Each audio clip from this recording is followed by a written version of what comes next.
Non mais Zacli ou Zaclé ou Riolet là. Je sais pas c'est quoi son blaze. Mais j'ai juré c'est un fou. Non je te jure frérot Serette, là. C'est chaud. J'ai lu ce passage en manga et je me souvenais pas que c'était comme ça. Il lui a mis des trucs dans le trou de balle frérot. Dans le trou de balle. Tu vois ton trou dans lequel tu chies là? Et bah lui dedans il a rentré des poussettes, des Lando, des Game Boy Advance, des machines à laver. Et en plus en même temps il lui mettait des patates. Non. C'est devenu du BDSM. C'est quelle torture ça? Mais heureusement ma mère elle a pas vu ça. T'imagines elle aurait vu? Elle m'aurait mis une putain de torgnole dans le crâne. Elle m'aurait dit ah ça y est, les trucs des Naruto, les Noroto là tu arrêtes ça maintenant imbécile. Talk it like I talk it. Talk it, walk it like I talk it. You talk it, walk it like I talk it. Talk it, walk it like I walk it like I talk it. Walk it like I talk. Walk it like I talk it. Walk it like I talk. Walk it like I like I talk it. Like I talk. Walk it like I talk it. Talk it. Ohio Minna ici Afro, j'espère que vous avez la pêche qu'a massé le feu. Bienvenue dans le bendo, dans le bang si tu préfères. Et aujourd'hui on se retrouve pour la review de l'épisode 6 de la saison 3 de Shingeki no Kyojin. Avant de commencer, info rapide, suis-moi sur les réseaux, Facebook, Twitter et Instagram si tu ne l'as pas déjà fait. Ça te permet d'être prêt pour les concours qui ont lieu chaque mois. Et en plus tu as plus de chances de discuter avec moi sur mes réseaux que sur YouTube. Voilà, parenthèse étant passée, passons si vous le voulez bien à la review de cet épisode 6 de la saison 3 de Shingeki no Kyojin qui était pour moi le meilleur épisode. Oui frérot, je te dis la vérité, il y a eu trop de trucs. Les révélations de FDP qui se sont passées durant cet épisode, c'est un truc de malade. C'était même mieux que l'épisode avec Levi où il se fait courser par les gens là. Je te dis la vérité, moi, ça m'a touché. Trop d'informations. Je sais même pas par où commencer. Comment tu veux que je fasse une review correcte si je sais même pas par où commencer? Je me suis mangé une torgnole sur la joue et une autre torgnole sur la joue. Après un coup de tête dans le crâne, je me suis cru dans mon texte quand les grands essayaient de nous courser pour nous niquer. Frérot, c'était abusé. Bon, on va commencer par le plus léger, le plus rigolo. Historia et sa Hanouna là. Oui, je sais, je commence pas par le plus intéressant, mais fallait quand même que j'en parle. Donc la meuf elle est là, elle fait la belle avec Ymir, tout ça, alors qu'en fait, quand elle était petite, elle mangeait sa Hanouna. だってお姉ちゃんが教えてくれるからあ、ダメだよ鼻水垂らしてちゃヒストリアはもうちょっと女の子らしくしないとはい噛んで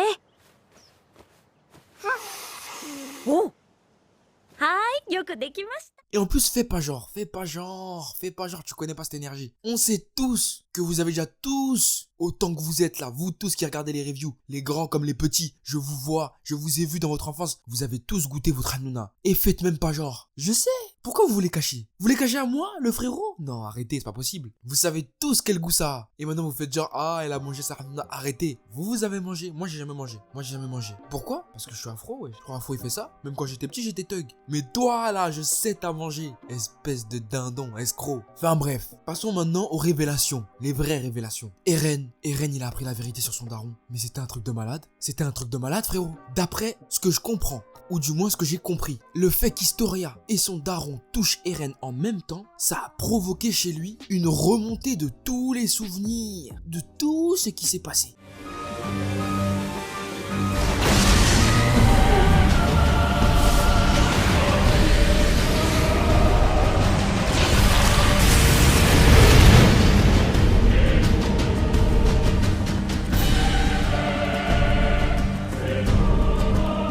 Maintenant, ma question c'est, est-ce que c'est arrivé parce que Eren a le pouvoir de Freda en lui, ou bien c'est arrivé parce que aussi l'environnement le permettait? Car l'endroit dans lequel ils sont a l'air d'être assez spécial. C'est ça ma question maintenant. Est-ce que c'est un tout qui fait ça, ou c'est juste parce que Eren possède le pouvoir du titan qu'avait Freda Reis? Et d'ailleurs, t'imagines le traumatisme d'Eren, c'est-à-dire que lui, déjà on l'a kidnappé, on l'a bolossé, il se retrouve torse nu, attaché, ligoté, bâillonné, l'animal a souffert. Ah oui, il a souffert. Et là il est prêt à être dégusté, il peut rien dire, et une fois qu'on l'a touché et que tous les souvenirs qu'il avait emmagasinés en lui ont ressurgi, ont refait surface, frérot il arrivait plus à parler. C'était un truc de malade. À ce moment là je me suis mis à sa place, moi qui depuis le début je suis là, je me dis ouais mon père il m'a abandonné, il m'a laissé en trace, je sais pas où il est. Bim, attaque éclair, je me mange tous les souvenirs et je me rends compte qu'en fait mon daron il est venu un jour chez les boss du pays en leur disant écoutez-moi bien, là aujourd'hui je vais tous vous grailler, enfants, parents,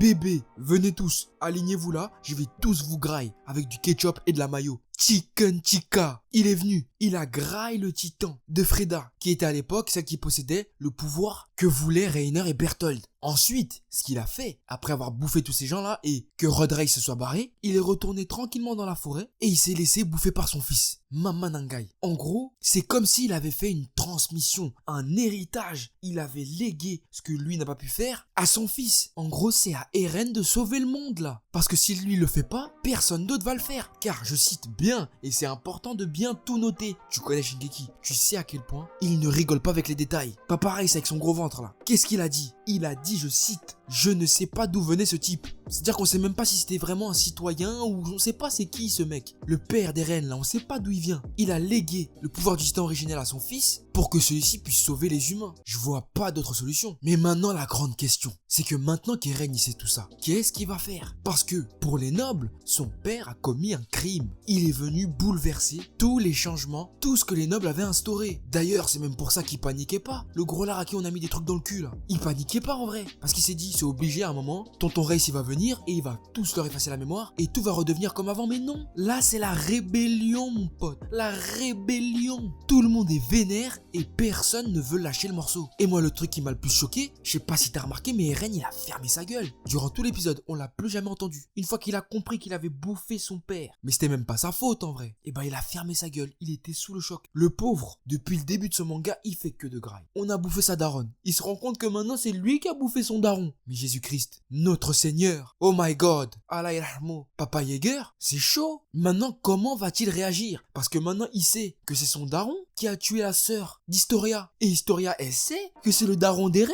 qui a tué sa sœur. Est-ce que maintenant Historia elle va dire, bon vas-y, c'est quoi, t'as tué ma sœur? Aujourd'hui on va te grailler mon pote. Aujourd'hui on va te grailler, c'est même moi qui vais te grailler. Là c'est parti en couille. Frérot, en plus je parle de la sœur d'Historia. Mais Freda Reiss, ça avait l'air d'être une crème cette go. Elle était là et prenait soin de sa petite sœur. C'était même sa seule amie. Elle lui a appris à lire. Elle lui a enlevé sa Harnouna. Mais moi j'aurais bien aimé avoir une grande sœur comme ça. Bon j'avoue je rigole, mes grandes sœurs c'était des crèmes avec moi. Mais mes grands frères ils s'en battaient les couilles hein. Que j'ai de la Harnouna ou pas, ils s'en battent les steaks. Ils m'auraient laissé avec ma Harnouna hein. Enfin bref, je m'égare. La vérité c'est que tout le monde était choqué. Tout le monde était choqué parce que personne s'y attendait en fait. Shingeki c'est parti en couille. Mais oui je te dis la vérité. Et je dois aussi le souligner que cette scène est beaucoup plus explicite dans l'anime que dans le manga. Dans le manga tu comprends pas directement, tu le déduis qu'Eren a bouffé son père. Là, tout est clair frérot. C'est clair. Et pour ça, rien que pour ça, je dis chapeau bas. L'anime a niqué le manga sur cet épisode. Freda Reiss, franchement, moi je l'aime bien. Je te jure, je peux pas la détester. Je sais pas c'est quoi le mobile du daron à Eren, mais j'espère qu'il en a un bon. J'espère son mobile il est sérieux. Parce que faut pas abuser. La meuf elle est juste venue pour défendre sa famille. Elle s'est fait graille. C'est abusé.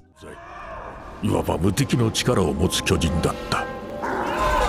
だがそれを使いこなすにはまだ経験が足りなかったようだ。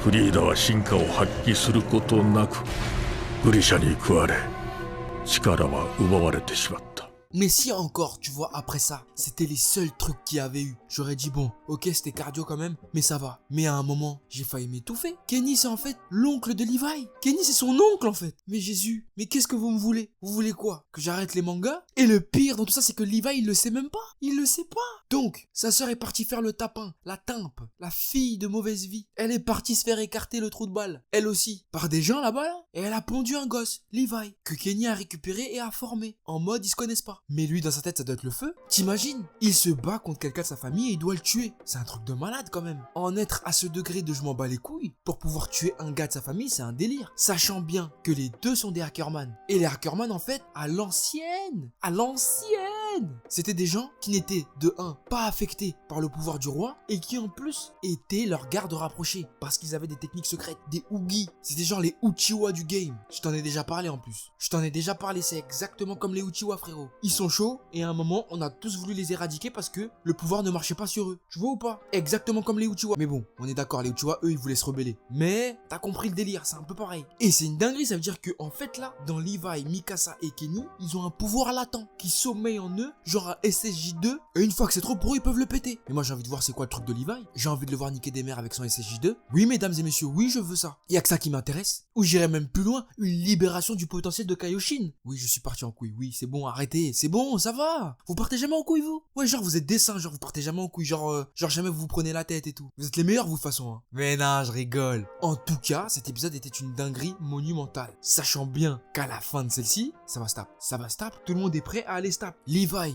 et sa bande sont arrivés sur les lieux. Kenny et Papa Race sont sur les lieux. Erwin et son équipe vont arriver sur les lieux. Bref, ça va être le gros bordel. Mais quand je dis le bordel, ça va être le bordel, gros. D'autant plus que, on peut remarquer que malgré que Kenny écoute son roi, on dirait qu'il a un petit seum contre lui, un tout petit seum. Je sais pas de quoi il leur tourne car le flashback de Kenny n'a pas l'air d'être terminé et on n'en sait pas plus sur lui en vrai. Donc j'ai hâte de voir ça dans les prochains épisodes. Mais là, tout de suite, ce qui m'intéresse, c'est de savoir ton avis sur ces épisodes. Est-ce que tu as kiffé, pas kiffé? Est-ce que tu as été choqué? Est-ce que tu t'es mangé les révélations comme des gifles, comme des torgnoles? Dis-moi tout dans les commentaires, frérot Serette. J'ai hâte de te lire. Voilà, sur ce, c'est la fin de cette vidéo. J'espère qu'elle t'aura plu. N'hésite pas à mettre un gros pouce bleu pour l'amour, parce que l'amour est important. Donnons de l'amour à Afro, tu connais ce slogan. Suis-moi sur les réseaux sociaux, Facebook, Twitter et Instagram, pour ne rien louper de l'actu de la chaîne. Et quant à moi, je te dis à très vite sur cette chaîne pour de nouveaux contenus. Sayonara, frérot.